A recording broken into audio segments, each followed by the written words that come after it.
60, 70, 80 വയസ്സാകുമ്പോൾ പോലും മനുഷ്യന് തോന്നുന്നില്ല എനിക്ക് പോകാൻ സമയമായി തുടങ്ങിയെന്ന്. മനുഷ്യൻ ചിന്തിച്ചു പോകുന്നത് ഇനിയും ഞാനിവിടെ മരിക്കാതെ തുടരുമെന്നാണ്.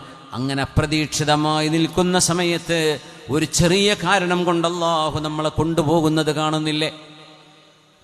അല്ലാഹു നമ്മളെ പറഞ്ഞയച്ചത് വളരെ ക്ഷണികമായൊരു ജീവിതത്തിനാണ്. എന്നൊന്നും നിലനിൽക്കുന്ന ലോകമല്ല ഇത്. വളരെ പെട്ടെന്ന് റബ്ബിലേക്ക് പോകേണ്ടവരാണ്. കുറച്ച് സമയം എക്സാം എഴുതാൻ പേപ്പർ തന്ന് എഴുതിക്കോ എന്ന് ടീച്ചർ പറയുന്ന പോലെ പരീക്ഷ നടന്നുകൊണ്ടിരിക്കുകയാണ്. ബെല്ലടിച്ചാൽ നിർത്തണം കേട്ടോ എന്നാണ് ടീച്ചറുടെ ഉത്തരവെങ്കിൽ, അതുപോലെ അള്ളാഹുവിൻ്റെ മലക്കുൽ മൗത്ത് വരുമ്പോൾ നിർത്തിപ്പോകേണ്ടവരാണ് നമ്മൾ. ആരാണതിനെക്കുറിച്ചൊക്കെ ചിന്തിക്കുന്നത്? ഇപ്പോൾ കം ലബിത്തും ഫിൽ അർളി അദദ സിനീൻ, 90ഉം 100ഉം വയസ്സ് കഴിഞ്ഞ് മരിച്ചുപോയ മനുഷ്യരോട് പോലും അള്ളാഹു എത്രയാണ് നിങ്ങൾ ഭൂമിയിൽ ജീവിച്ചത്